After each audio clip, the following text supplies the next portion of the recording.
Welcome back to the my channel. আশা করি সকলেই ভালো আছেন, সুস্থ আছেন, আর আমরাও খুব ভালো আছি। এখন বাজে সন্ধ্যে 6টার মতো। ভাবলাম ওপরে এসে ঘরের লাইটগুলো জ্বালিয়ে দিই। এই কটা দিন তো ওপরে থাকাই হয়নি, মা বাবা যেহেতু ছিল না, গ্রামের বাড়ি গেছিলো, জাস্ট একটু আগেই ফিরেছে তারা। তাদেরকে জল টল দেওয়ার পর তারপরে একটু বসে রেস্ট করছে, আর আমি এদিকে চলে এলাম মা বাবা কী এনেছে সেটা দেখার জন্য। এনেছে শুশুনিয়া শাক, আর এদিকে এটাকে বলে খোড়ন, আর এটা হচ্ছে লাল ডাঁটা, আর তার সাথে এনেছে হচ্ছে লেবু। আর এই জিনিসগুলো, টুকটাক যে জিনিসগুলো দেখতে পাচ্ছ, এইগুলো সব গ্রামের বাড়ি থেকে কিন্তু গাছের একদম টাটকা টাটকাই এনেছে। আর এদিকে দিদা বানিয়ে পাঠিয়েছে বোঁদে। দিদা নিজের হাতে বাড়িতে বানানো জিনিস অসাধারণ, বোঁদের টেস্ট কিন্তু অসাধারণ। আনার সাথে সাথেই কিন্তু খাওয়াও হয়ে গেছে একটুখানি। টেস্ট তো করতেই হবে, মামার বাড়ির জিনিস বলে কথা, আনন্দটাই অন্যরকম। এখন বানিয়ে নেব চা। মা ওদিকে দিচ্ছে সন্ধে। আমি ভাবলাম চাটা একটু কড়া করেই বানাই, কারণ মাথাটা খুব ধরেছে। সারা দুপুরটা তো ঘুম হয়নি, গপু খুব কথা বলে, না ঘুমালে পরে ওর এত কোশ্চেন, এত কিছু কথাবার্তা, এত কিছু ওর কথা শুনতে শুনতে না আমার মাথাটা ধরে গেছে। তাই ভাবলাম সবার জন্য একটু কড়া করে চা বানাই। আর চা পাতাটা দেখলাম যে কোটোতে ফুরিয়ে গেছে, তো সেটা একটু ঢেলে নিচ্ছিলাম। আর তার সাথে চাটা তো বসিয়ে দিয়েছি। গপুকে ওদিকে বললাম পড়াগুলো একটু কমপ্লিট করে নিতে। ওদের তো গরমের ছুটি পড়ে গেছে স্কুলে, তো অনেক SW বাকি রয়েছে, সেগুলোই আস্তে আস্তে একটু একটু করে করাচ্ছি। কারণ একভাবে তো বসে না, বা ছোটো ছেলে, মানে বারে বারে বলতে হয় একটু একটু করে করবে, আবার বলবে মা হাত ব্যথা করছে আর ভালো লাগছে না। তার জন্য ওকে বললাম যে একটু কাজটা কমপ্লিট করে নাও যতটা পারো। আর এদিকে আদাটাও একটু বেশি করে দিয়েছি চায়েতে দেবো বলে, কারণ আদাটা বেশি করে দিলে মাথাটাও ছাড়বে। আর এই চা পাতাটা এতটাই ভালো না, এর মধ্যে এলাচ দেওয়া রয়েছে। তোমাদেরকে দেখাবো চা পাতাটা একটু, তাহলে বুঝতে পারবে। এলাচটা এত পরিমাণ দেওয়া রয়েছে, এলাচ আলাদা করে কিন্তু আমার এর মধ্যে চায়ের মধ্যে দিতেই লাগে না, শুধু আদাটা একটু বেটে দিয়ে দিলাম। এই দেখো এলাচ, কত এলাচ দেওয়া রয়েছে। এলাচটা কিন্তু পুরো ভেঙে একদম গুঁড়ো করেই দেওয়া রয়েছে, যার জন্য চা পাতার স্বাদটা আরও বেশি ভালো লাগে। তো যাই হোক, এই চা পাতাটা নিয়ে আসা হয় হচ্ছে ক্যান্টিন থেকে। এটা কিন্তু বাইরে প্যাকেটটা কিন্তু পাওয়া যায় না এরকম। তো ক্যান্টিনের চা পাতাটা আমার বরাবরই পছন্দের এটা। তো চা তো বানানো হয়ে গেছে, বা সবার জন্য চাটা ঢেলে নেব, আর দিয়ে চা খেতে খেতে একটু গল্প গুজব হবে। আর মা বাবা আসার পর থেকেই তো এটা সেটা গল্প গুজব তো চলতেই লেগেছে। কপুরও অনেক কথা জমেছিল দিদি দাদাকে পেয়ে, সেগুলো মনের মতো করে বলতেও লেগেছে। আর পড়ার ওদিকে একদমই মন নেই, উঠেও পড়েছে পড়ার জায়গা থেকে, মানে 5 থেকে 10 মিনিট হয়তো বসেছে, আবার উঠে পড়েছে। আর ওকে যদি আলাদা ঘরে নিয়ে গিয়ে পড়তে বসে, তবে কিন্তু ও সুন্দরভাবে পড়ে নেয়। আর যেহেতু বাবা মা আজকে এসছে অনেক দিন বাদে, সেহেতু তো ওর পড়ার মন থাকবেই না, এটা স্বাভাবিক ব্যাপার। তো চা তো ঢালাও হয়ে গেল, এবার নিয়ে গিয়ে বাবাকে এক গ্লাসের চাটা দিয়ে দিলাম। বাবা সবসময় গ্লাসে করে চা খায়, আর মা আর আমি কাপে করে। তারপর চাটা খেয়ে বসে পড়লাম শাশুড়ি আর বৌমা মিলে এই শাক কটা বাজার জন্য। আসলে শাকগুলো যখন এনেছিল টাটকাই ছিল, কিন্তু যখন ট্রেনে করে এসেছে গরমের মধ্যে না, শাকগুলোর একটা লালচে লালচে ভাব হয়ে গেছে। আর সেই শাকগুলো, পাতাগুলো তো নেওয়া যাবে না, তাই বেছে বেছে মা আর আমি অনেক কটা শাক পাতা এরকম ছাড়াতে বসে অনেক কটা কিন্তু বাদ চলে গেল।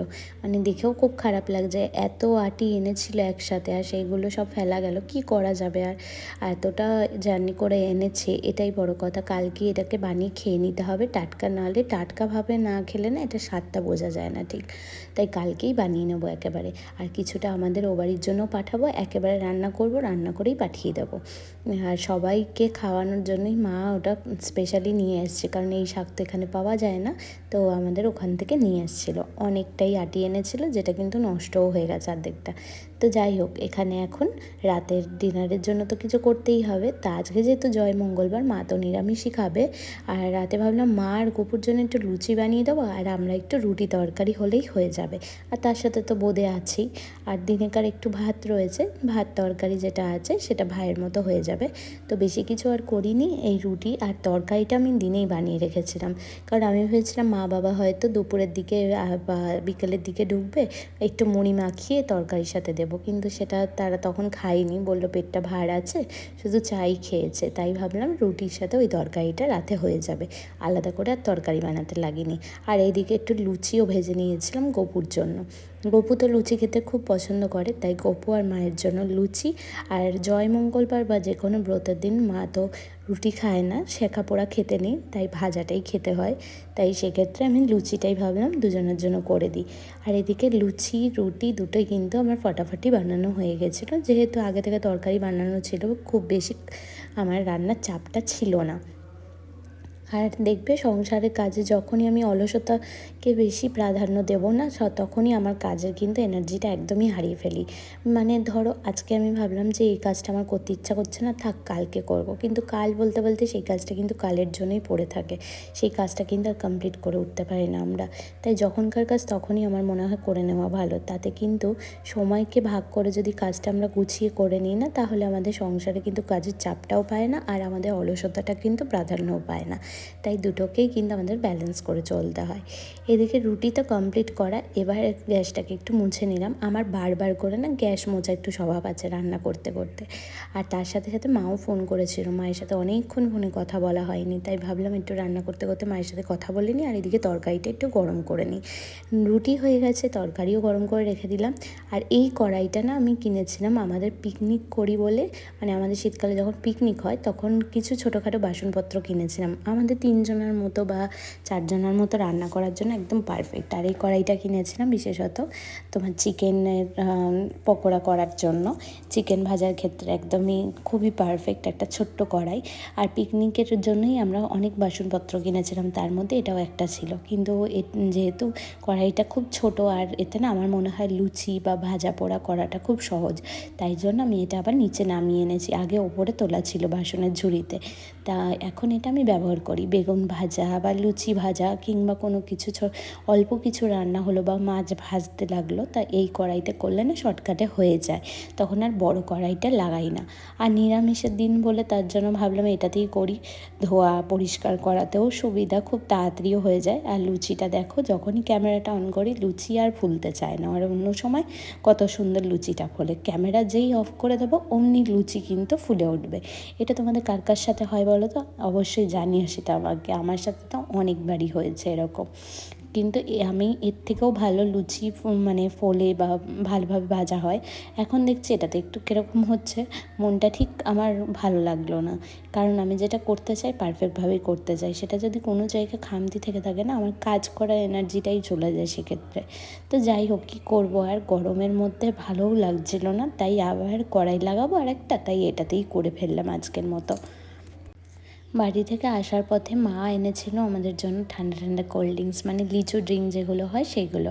তা ভাবলাম মাকেও একটা দিয়ে আমিও একটা খেয়ে নিই, কারণ গরম লেগে গেছে প্রচণ্ড, আর চা খেয়েছি অনেকক্ষণ আগে, একটু একটু খিদেও তো পেয়েছে। তার মাঝখানে রান্না করতে করতে যদি এই ঠান্ডা ঠান্ডা একটুখানি লিচু ড্রিঙ্কটা খাওয়া যায়, মনটা বেশ শান্তি পায়। তো রান্না করতে করতে মাকেও দিয়ে এলাম আর নিজেও একটু খেয়ে নিলাম। তো ব্যাস আমার রান্নাবান্না কমপ্লিট। এবার গ্যাসটা একটু পরিষ্কার করে নেবো সুন্দর করে। আর রান্না করতে করতে তো প্রত্যেকবারই আমার মনে হয় এরকম কাপড় দিয়ে দিয়ে ভালো করে গ্যাসের কোনাগুলো থেকে ভালো করে পরিষ্কার করে নিই। আর এগুলোতে যদি একবার ময়লা জমতে শুরু করে আর পরিষ্কার না করি না, চিরকাল এরকম হয়ে থাকবে, দেখতে খুব বিচ্ছিরি লাগে। আর এই মাটির এটাতে জল ভরে রেখে দিয়েছি, রাতে এই জলটা ওপরে নিয়ে যাব আর ঠান্ডাও হয়ে যাবে ততক্ষণে। আর এদিকে রাতে রান্নাবান্না যা করেছি সব কিন্তু রেডি করে টেবিলে রেখে দিলাম। আর এদিকে তরকারি, রুটি আর একটু বোঁদে নিয়ে নিয়েছি, ব্যাস এই হচ্ছে রাতের ডিনার। গোপুর তো দিকে খাওয়া হয়ে গেছে, আমি আর আমার মাকেও খেতে দিয়ে দিয়েছি, আমি আর আমার হাজব্যান্ড এখন বসে পড়ছি খাওয়ার জন্য।